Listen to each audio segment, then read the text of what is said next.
Salut tout le monde, on se retrouve en fin de semaine comme d'habitude pour le format actualité sur tout ce qui s'est passé du côté intelligence artificielle de la semaine. Ok, c'est parti. Bon, voilà, hop, c'est parti, vous connaissez. Maintenant, on va aller faire le changement de cam qui se trouve juste ici et là, bim, on va attaquer avec la première information que j'avais dit que j'allais faire. C'était plutôt sur Hugging Chat. Je vous ai spoil ce qui va se passer après, mais ce n'est pas grave. Ce qui va se passer, c'est que Hugging Chat, je vous l'avais dit de la précédente vidéo, ce qui s'est passé, c'est que j'avais montré un petit exemple. On m'avait dit dans les commentaires qu'il y avait justement, pas les bonnes réponses. Et j'avais dit en commentaire que voilà, j'allais montrer cet exemple-là. Comme vous pouvez le voir ici, actuellement, bah oui, là, il ne me donne pas la bonne réponse. Ok? J'ai tenté 3 fois. Malheureusement, il m'a pas donné la bonne réponse. Cependant, sur le côté, ici, là, il m'a donné la bonne réponse. Donc, je me suis dit, voilà, ça, c'est pour qui a gagné la Coupe du Monde 2022. On est assez dégoûté.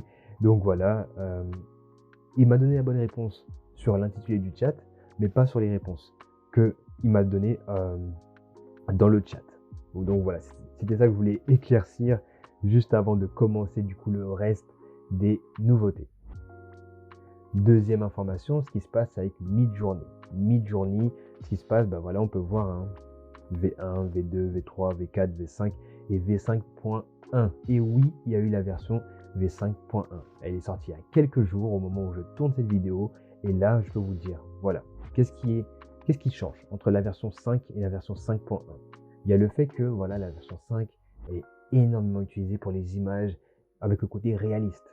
Et ben disons qu'avec la version 5.1, nous allons améliorer. Ça va être beaucoup plus artistique. Comme vous pouvez le voir là sur cette photo-là, bah, finalement, vous vous rendez compte que là, c'est beaucoup plus artistique. Si on regarde les gouttes d'eau qui sont sur le visage de ce personnage qui est sur cette photo-là, on voit vraiment que c'est vraiment beaucoup plus artistique, beaucoup plus réaliste. Donc c'est ça, c'est tout ce qui est la création d'images qui vont être beaucoup plus fantaisie, faire en sorte de créer quelque chose qui soit vraiment beaucoup plus artistique pour que ça touche le réel. Ok? Donc voilà. On va continuer. Autre information qui arrive, hein, je vous fais encore une fois en freestyle. Ce qui se passe, c'est que j'ai aussi hacké Snapchat. Ok, je vous montre en live ce qui s'est passé. Donc là, comme vous pouvez le voir, là c'est du coup une capture de mon écran. N'oubliez pas d'aller regarder sur mes contenus short, donc TikTok, Instagram et aussi bientôt YouTube Short où je montre justement des astuces comme cela. Comme vous pouvez le voir ici, hop, j'ai voulu justement hacker. Vous avez vu, hop, j'ai donné mon message en français. Ça m'a pas donné la bonne réponse. Encore une fois, hein, ça va montrer aussi un bon exemple. C'est le fait que le français, c'est pas la langue de base hein, pour parler avec une IA ou même pour développer. Regardez, quand on développe en anglais. Donc là, vous allez voir avec un cas concret hein, tout de suite, le fait que dès qu'on parle en anglais, on a un résultat différent. Ça paraît simple, ça paraît tellement peu probable que ça change parce qu'on a changé de langue, mais là, vous allez pouvoir vous rendre compte qu'en fait, il faut parler en anglais. Dès que vous parlez en anglais, vous avez beaucoup plus de chances de réussite. Ok, c'est on va dire 100% et on va dire 83-89% de chances de réussite avec du texte en français. Donc voilà. Là, vous allez voir d'ici quelques secondes en même temps, en ce moment-là, voilà, hop, parfait. Parfait, c'est arrivé. Ben voilà. Là, j'ai toutes les informations qui ont été données à l'IA de Snapchat avant même qu'elle nous parle. Ok? Ça, c'est les instructions qu'on lui a données comme prompt original. Pour vous montrer à quel point voilà, c'est puissant, c'est vraiment des choses que je tiens à vous préciser. Hein, vraiment, pour maîtriser le prompt engineering, il faut parler en anglais. C'est mieux parce que vous allez avoir des résultats beaucoup plus poussés. Et après, si besoin, vous faites en sorte de le mettre en français. Donc, encore une fois, ça, c'est des informations que je peux vous donner. Il y aura une newsletter, il y aura pas mal de choses. Tout sera dans la description. Bon, forcément, je vous ai spoil. Donc là, on va faire en sorte, pendant ce temps-là, de switcher les écrans de ce côté-là. Comme ça, vu qu'on a switché les écrans de ce côté-là, ben, ce qu'on peut faire, c'est que tout de suite, on va remettre la suite ici. Et oui, j'adore ce mouvement-là. Voilà. Première information. Geoffrey Hinton, un des pionniers de l'IA, décide mais du coup de dire publiquement qu'il regrette son invention. Qui est Geoffrey Hinton? Cet homme-là, pour vous dire, il a aidé à créer les réseaux de neurones. Les réseaux de neurones, c'est grâce à ça qu'on a ChatGPT, GPT-4, Bard, on a Midjourney aussi grâce à ça. Et c'est très important de vous dire que c'est pas n'importe qui dit ça. Donc voilà, il est pas trop d'accord. Il se passe pas mal de choses qui n'est pas, il voulait pas que ça arrive. Malheureusement, ça arrive parce qu'on manque de protocole, on manque de sécurité, on manque pas mal de choses côté IA. Et là, bah voilà, lui-même, il dit qu'en fait, il y a énormément de personnes qui utilisent l'IA de la mauvaise manière et que ça peut devenir une menace. Hein, on parle de AGI, début de AGI, donc vraiment une IA qui est capable de raisonner comme un être humain, faire pas mal de choses comme un être humain, cependant, et bah, du coup nous remplacer. Cependant, encore une fois, je tiens à préciser que ces IA n'ont pas été créées justement pour nous remplacer, mais pour nous rendre plus productifs. Là, voilà. Le fait qu'il ait quitté Google lui permet donc de donner un avis qui est vraiment différent. Parce que s'il serait toujours chez Google, il n'aurait pas pu donner cet avis-là. Autre chose qui est très important, c'est que s'il y a d'autres chercheurs qui ont parlé avec directement Geoffrey et qui lui ont dit en fait, enfin ils ont échangé entre eux. Et ce qui s'est passé, c'est que oui, ils sont tous d'accord sur le fait qu'il faut du coup ajouter des protocoles de sécurité. Lui, Geoffrey, n'a pas encore signé la pétition où il y avait Elon Musk, où il fallait arrêter des développements de solutions d'IA beaucoup plus puissantes que GPT-4 pendant 6 mois. Cependant, c'est pas qu'il n'est pas d'accord. Donc, il est probablement dans la peut-être suite de l'aventure où il va peut-être signer sa pétition après. Mais voilà, il est bien au courant de tout cela et il commence à se dire waouh, ça commence à aller dans le mauvais sens et il faut qu'on rattrape la chose maintenant. D'où l'importance de pouvoir mieux se former au prompt engineering, mieux sécuriser tout cela et j'espère qu'ils vont rajouter de la blockchain dessus. Bon, forcément, là, je vous fais cela très rapidement parce que j'aime bien le freestyle, mais on va continuer là par la suite. Bon, la suite, forcément, aussi une bonne nouvelle. On parlait de ChatGPT, on parlait de GPT-4. Bah là, voilà, Sam Altman est content. Hein, depuis la semaine dernière, on sait que l'Italie a de nouveau accès à ChatGPT. Mais pourquoi je vous ai montré ce prompt-là? Parce que le fait que l'Italie ait accès à ChatGPT, le Canada et d'autres pays commencent déjà à se demander « Ah tiens, finalement, est-ce qu'on ne va pas interdire ChatGPT parce qu'il n'est pas conforme à nos règles, etc. » Ça va être le cas partout. Hein, ça va être le cas partout. Tout le monde va essayer de réguler.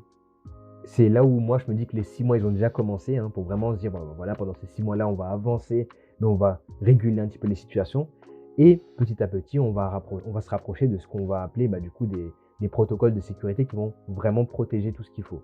Donc nous allons voir comment ça va se passer et n'hésitez pas à me suivre sur Twitter parce que là on est sur Twitter, donc vous pouvez voir mon Twitter qui est juste en dessous. On va faire en sorte, du coup on a déjà liké et repartagé ce post là, donc n'hésitez pas à me suivre pour avoir les dernières actualités en live. C'est très important. Bon, on continue. Ce qui se passe, c'est que tout de suite, on va aller sur Bing. Bon, avant, hop, ce que je peux faire, c'est tout simplement recharger la page. Hop, ça lance automatiquement. Et oui, Bing, maintenant, vous avez accès à la version de Microsoft Prometheus gratuitement pour tout le monde. OK? Avant, il fallait accéder à la version bêta, etc., etc. Maintenant, elle est accessible pour tout le monde. Donc, c'est ce qu'il dit dans la vidéo. Je vais carrément le faire en live avec vous. Hop, on va liker et hop, on va retweet. Donc, tout sera dans le Twitter. N'hésitez pas à me suivre sur Twitter pour avoir justement les dernières informations en temps réel. C'est parti, on continue.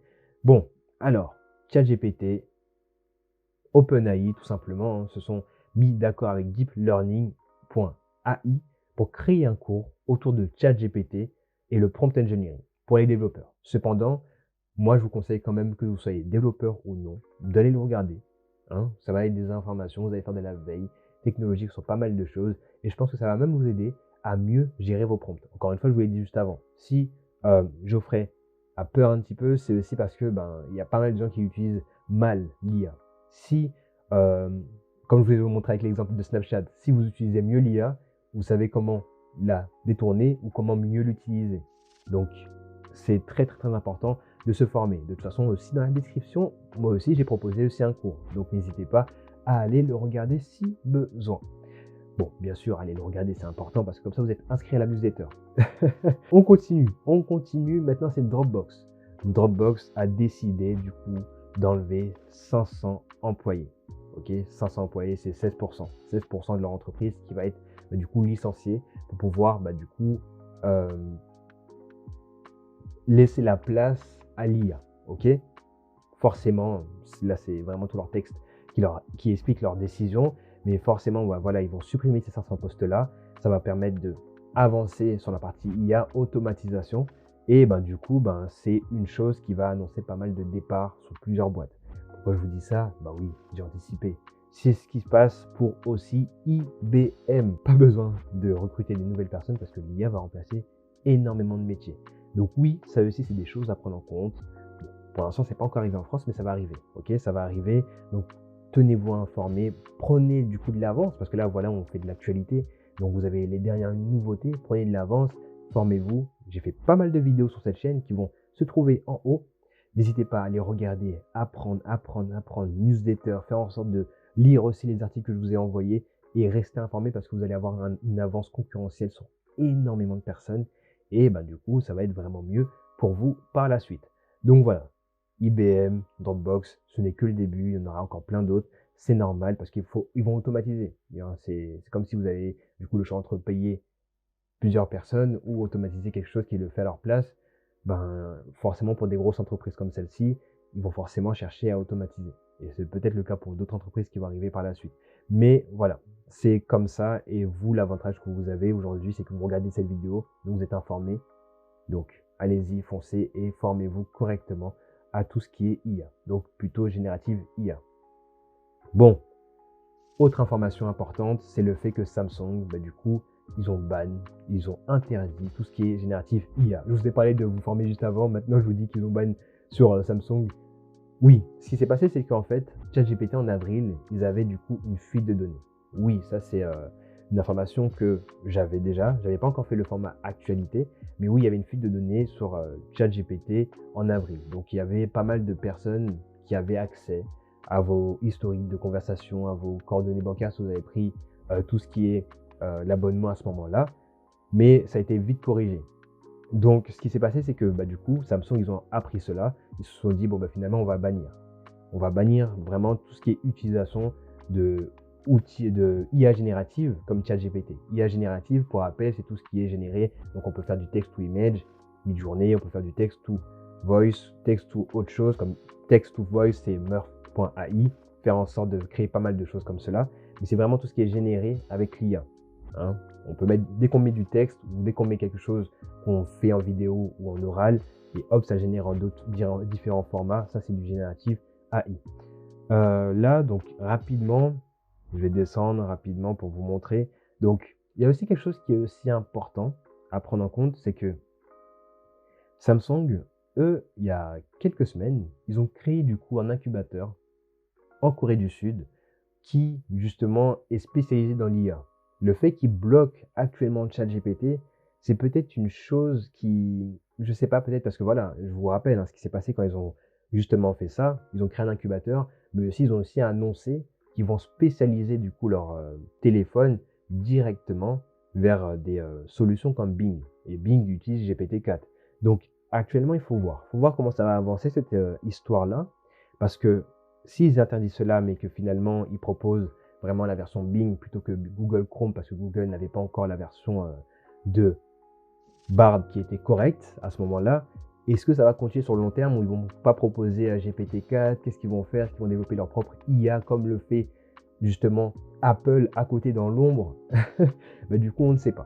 On va voir ce qui va se passer, sachant que normalement, dans le prochain format d'actualité, vous allez avoir les informations concernant du coup c'est pas la keynote de Google, mais ouais, c'est la Google I.O. Donc en gros, c'est l'événement de Google où on va peut-être avoir des informations sur Magie, donc tout ce qui est le moteur de recherche de Google, mais alimenté avec l'IA. Et on verra bien ce qui va se passer, si Samsung va changer directement de cap et va décider de revenir avec Bing ou Chrome ou créer sa propre intelligence artificielle comme le fait actuellement Apple avec Siri dans les backstage. Voilà, je vous ai parlé de tout cela. J'avais envie de vous montrer aussi quelque chose qui est aussi important. C'était une autre IA. Alors, je vais vous faire aussi un grand écran rapidement. C'était une autre IA qui s'appelle PI. Donc, en gros, c'est du coup une IA qui est là pour concurrencer ChatGPT.